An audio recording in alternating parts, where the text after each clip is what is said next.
وزير النقل والصناعة. يا فندم شرف لينا إن حضرتك تبقى موجود معانا النهارده، وبنشكرك دايما على مساعدتك لينا. أحب أرحب بالسيد رئيس مجلس إدارة شركة بروتون وجميع فريق العمل. أحب أيضا أرحب بالمهندس حسام هيبة الرئيس التنفيذي للهيئة العامة للاستثمار والمناطق الحرة، شريكي المهندس أحمد السويدي اللي دايما بنتحرك بتوجيهاته، وجميع المساهمين وأعضاء مجلس الإدارة في شركة عز العرب السويدي، السادة الصحفيين والإعلاميين الأعزاء. يعني طبعا أنا بشكركم مرة ثانية إن كلكم موجودين معنا في اليوم المهم ده وتلبية دعواتنا لحضوركم معنا النهارده. الحقيقة الحدث النهارده هو حدث يعني مهم جدا وتاريخي بالنسبة لشركتنا، وهو افتتاح مصانع عز العرب السويدي للسيارات. ده الحقيقة صرح بالنسبة لنا عملاق، بنعتبره إن هو بيمثل ثمرة جهود مشتركة ما بين القطاعين الخاص والحكومي، سواء على مستوى دولة ماليزيا أو دولة مصر.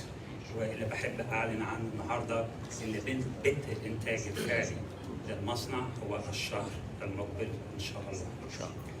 ده مش بس المصنع هو كمشروع بنفتتحه النهارده، إنما ده بيمثل جزء من رؤيتنا الطموحة للمساهمة في تحويل مصر لمركز إقليمي لصناعة السيارات، ودعم دايما لشعار صنع في مصر.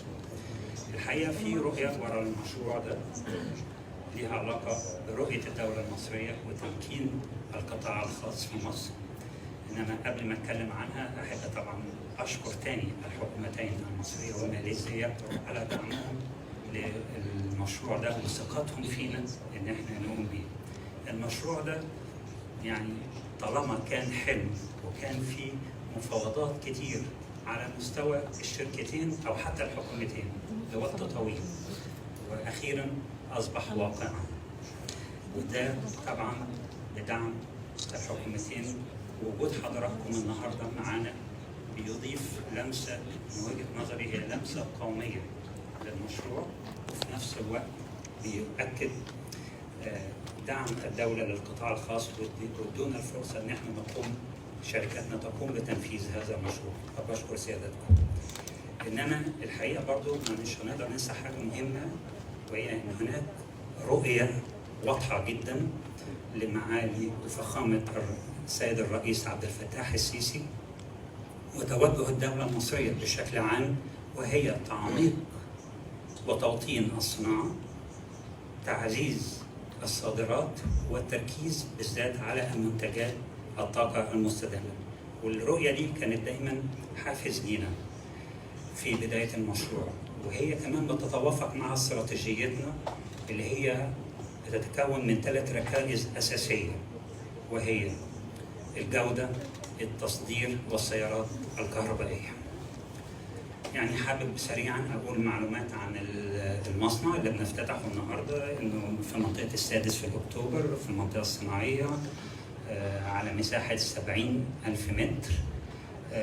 إجمالي الاستثمارات المصنع في جميع مراحله بتوصل ل$50 مليون. المصنع ده عبارة عن 3 مراحل. أول مرحلة بنفتحها النهارده هو مصنع سيارات بطاقة إنتاجية 40,000 سيارة سنويا. في خلال 15 شهر بنفتتح المرحلة الثانية أو نبدأ بتشغيل المرحلة الثانية، وهي مصنع الدهانات. وعندنا المرحلة الثالثة هي عبارة عن مصنع إضافي للمصنع الموجود اللي بيوصل لإجمالي طاقة إنتاجية للمجمع ده إلى 80,000 سيارة سنويا.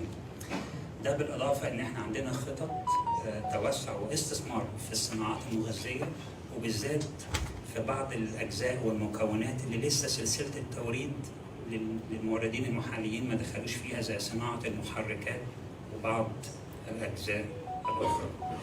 أحب أدي نبذة صغيرة على إيه الموديلات اللي هنبتدي بيها التصنيع.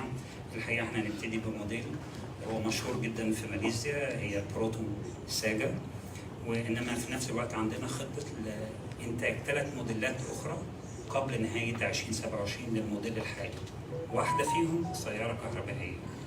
ليه؟ لأنه إحنا بنسعى نكون من أول المنتجين للسيارات الكهربائية في مصر، وبيتناسب مع استراتيجيتنا اللي هي السيارة الكهربائية أحد هذه الركائز. على العموم عامة أي مشروع ينجح لازم تكون فيه فوائد ومصالح مشتركة بين أطراف المشروع. وهنا جت العلاقة اللي مش بس طويلة المدى مع بروتون مع الحكومة الماليزية، إنما كمان الفوائد الحقيقية والواقعية اللي نقدر نحط إيدنا عليها لهذه الشراكة. هي بروتون عندها رؤية إنها تتوسع في عمليات التصدير وتدخل أسواق جديدة. المصنع ده هيساهم في الموضوع ده إزاي؟ عشان نحقق فايدة لبروتون، وهي إن المصنع ده هيقوم بإنتاج السيارات ذات عجلة القيادة اليسرى، يعني الدركسيون الشمال، يعني إذا جاز التعبير. فبالطريقة دي احنا بنزود الطاقة الإنتاجية لمصانع بروتون اللي مش في ماليزيا، اللي بره ماليزيا، اللي هي في مصر، للإنتاج وزيادة الطاقة الإنتاجية هذا النوع من السيارات وهو الدركسيون الشمال. يعني في نفس الوقت ده بيعود فايدة علينا هنا كمصنع في مصر، إنه يعني بيفتح ويعزز من فرص التصدير من المصنع ده لبعض الدول الأخرى. وفعلا تم في يعني التعاقد مع بروتون استهداف 6 دول أفريقية سيقوم المصنع التصدير لها من إنتاجه.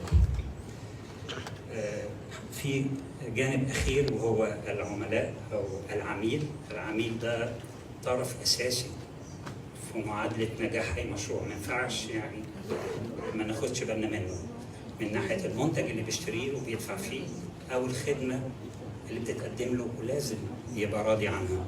احنا بنوعد عملائنا ان احنا هنقدم عربية بالذات الساجة الجديدة، انها عربية ما فيش فيها حاجة ما بتلبيش احتياجاته من ناحية الجودة والأمان والسعر.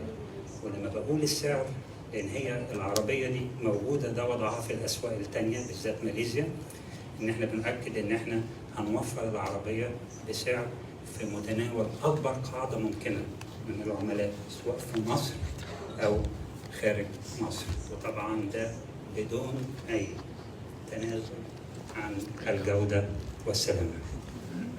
أخيرا يعني أحب يعني أشكر فخامتكم مرة ثانية، السيد رئيس وزراء ماليزيا، معالي الفريق كامل وزير، على حضوركم وتشريفكم لينا النهارده. وبشكر جميع شركائنا اللي شرفونا وساهموا معنا في نجاح المشروع. نتمنى ان احنا نوصل بالمشروع ده انه يكون نموذج صناعي يحتذى به سواء في مصر او اي دول في المنطقه، ويكون فخرا لكل شخص ساهم مشترك فيه. شكرا جزيلا لكم.